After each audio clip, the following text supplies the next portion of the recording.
Okay, quick review of the Ely section that you guys did questions on and a discussion on. Um, let's see. So I'm back around page 160, and there's just a couple things I want to touch on. There is, before they meet Eli, the boy stood up and put his broom on his shoulder, looked at his father, said, "What are our long-term goals?" He said. "What? Our long-term goals? Where did you hear that?" "I don't know." "No, where did you?" "You said it." "When?" "A long time ago." "What was the answer?" "I don't know." "Well, I don't either. Come on, it's getting dark." So this is just one of those little conversations where the boy does something that kids do, which is quote their parents without really knowing what the expressions mean. Um, this is a phrase that obviously sounds pretty familiar to us, but not something that they have in this kind of future. And it also indicates that the father has forgotten what the long-term goals are and has also stopped using the phrase, um, which seems a little, I don't know, maybe less hopeful or more realistic that they don't make long-term plans. They can only think day to day. Obviously, they do have the goal of getting to the south and to the shore. All right, late in the following day, as they rounded a bend, the boy stopped, put his hand on the carriage. "Papa," he whispered. The man looked up. A small figure distant on the road, bent and shuffling. He stood leaning on the handle of the grocery cart. "Well," he said, "who's this?" "What should we do, Papa?" "It could be a decoy." "What are we going to do?" "Let's just follow. We'll see if he turns around." "Okay." The traveler was not one for looking back. Now, this concern that he was a decoy, this is something the father references before, again later when he's talking to Eli. That's the idea that Eli isn't actually the threat. He is a distraction from a gang of people. I believe he calls them highwaymen, um, which is an old-fashioned term for people who would, for thieves and robbers on the road who would ambush you. So his concern here is that the old man is part of an ambush. All right, we get some details of how filthy the man, even by the New World standards, he smelled terrible. Um, Eli assumes he's going to be robbed. The man says, "We're not robbers." He leaned one ear forward. "What?" he called. I said, "We're not robbers. What are you?" And they've no answer to the question, which is an interesting thing. There's no way for them to define themselves in this world. Usually people define themselves by their job or where they're from. They don't have any of those points of reference in this future. The boy is immediately concerned for Eli.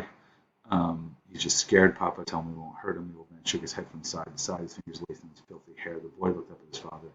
"Maybe he thinks we're not real. What does he think we are?" "I don't know." "We can't stay here. We have to go." "He's scared, Papa. I don't think you should touch him. Maybe we could give him something to eat." So the boy petitions for some food. They give him a fruit cocktail. Um, the man is still resistant. He won't give him a spoon. Of course, everything is valuable in this world. Let's see, then he tipped it and drank it. The man has trouble eating, which is an effect of starvation. You can't just eat solid food immediately.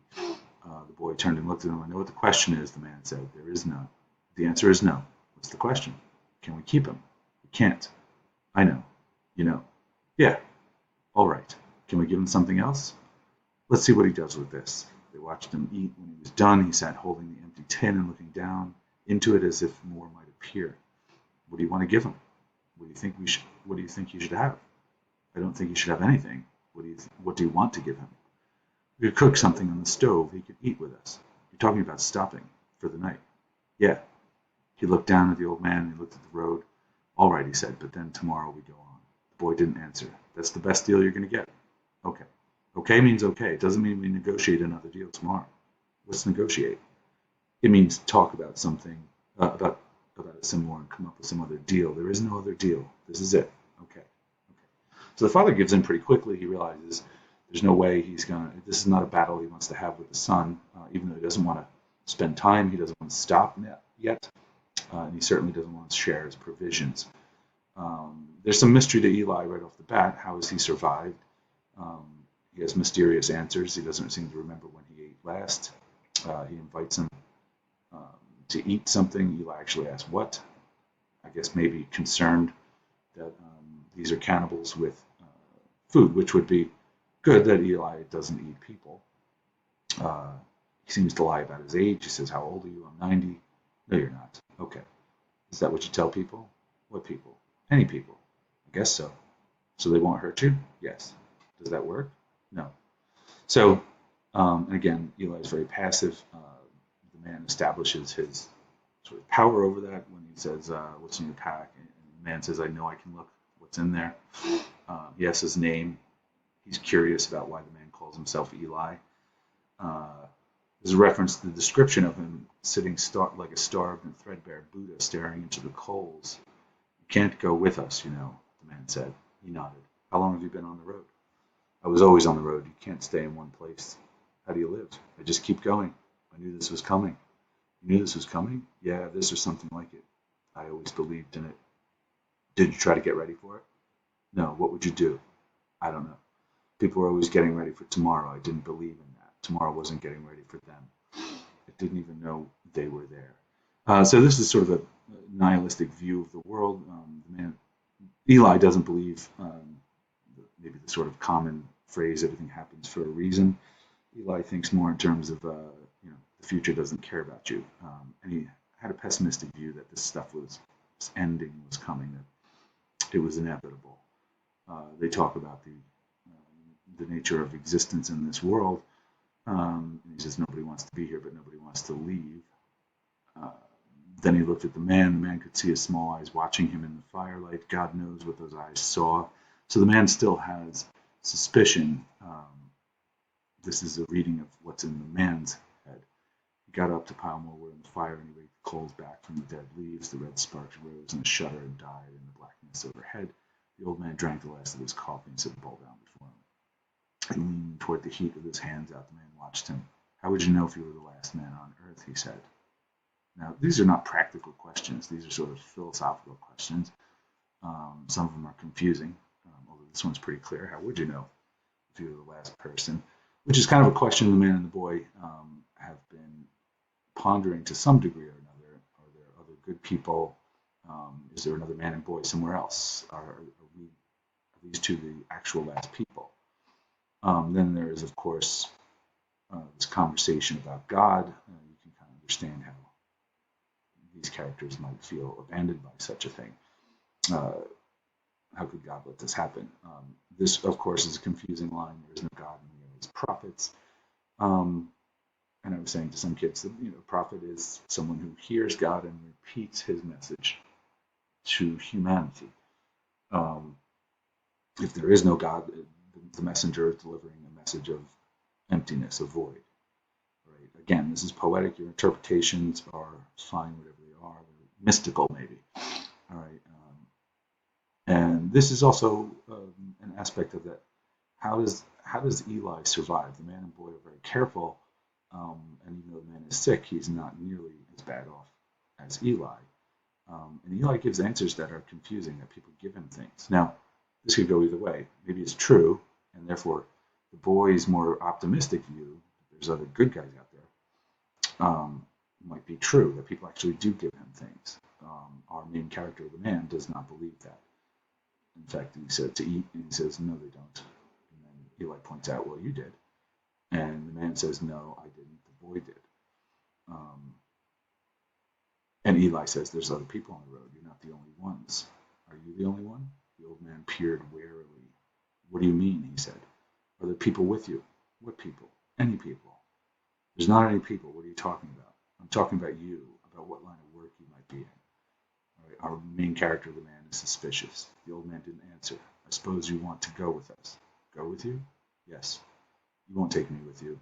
You don't want to go." "I wouldn't have even come this far, but I was hungry." "The people that gave you food, where are they?" We're back to this is the man. "There's not any people. I just made that up." "What else did you make up?" "I'm just on the road, same as you, no different." "Is your name really Eli?" "No." "You don't want to say your name?" "I don't want to say it." "Why?" "Couldn't trust you with it, to do something with it. I don't want anybody talking about me, to say where I was or that I had, or what I said when I was there. I mean, you could talk about me maybe, but nobody could say that it was me. I could be anybody. I think times like these, the less said, the better. If something had happened, and we were survivors and we met on the road, then we have something to talk about, but we're not, so we don't. Again, confusing language from him. He doesn't want his real name out there. I don't know, it almost sounds like he's concerned about gossip, but I think it's maybe more than that. And he says here that, let's see, and he doesn't consider himself a survivor. They have nothing to share. This is where the man explicitly says what his questions have been about. A shill for a pack of road agents. I said highwaymen before. A shill would be someone who is tricking them, like I said before, a decoy. And a pack of road agents would be like the road rats, someone there to kill him. Ely says he's been living like an animal. He hasn't even seen fire. He never thought he'd see a child again. He didn't think that would happen. I had asked you about this, where the man asks, what if he's a god? And Ely says, that would be pretty bad. You don't want to be on the road with the last god. Again, another sort of poetic statement, but he says, where men can't live, gods fare no better. It's sort of like an ancient Greek view of gods, where they were somewhat dependent on humanity. Right? And again, the man with his strange implications that his son might be some divine being that he is protecting implies a certain amount of, I don't know, frightening craziness. And here is where they part ways in the morning. The man and the boy argued about what to give the old man. In the end, he didn't get much. The old man fitted the tins into his knapsack. Maybe I should, oh, you should thank him, you know, the man said. I wouldn't have given you anything. Maybe I should, maybe I shouldn't. Why wouldn't you? I wouldn't have given him mine. You don't care if it hurts his feelings? Will it hurt his feelings? No, that's not why he did it. Why did he do it? He looked over at the boy and he looked at the old man. He wouldn't understand. He said, I'm not sure I do. This is Ely. Maybe he believes in God. This is the man. I don't know what he believes in. He'll get over it. No, he won't. The old man didn't answer. He looked around at the day. You won't wish us luck either, will you? The man said. I don't know what that would mean, what luck would look like. Who would know such a thing? All right, so more confusing stuff, but here basically the man, our main character man, wouldn't have shared anything. Ely himself says he wouldn't have shared anything, and they're both wondering why the boy was so wants to share, even though he might not get a thank you, because that's not what it's about. The boy here is very different than these two characters, these two older representatives of the older generation. All right, I'm going to stop there.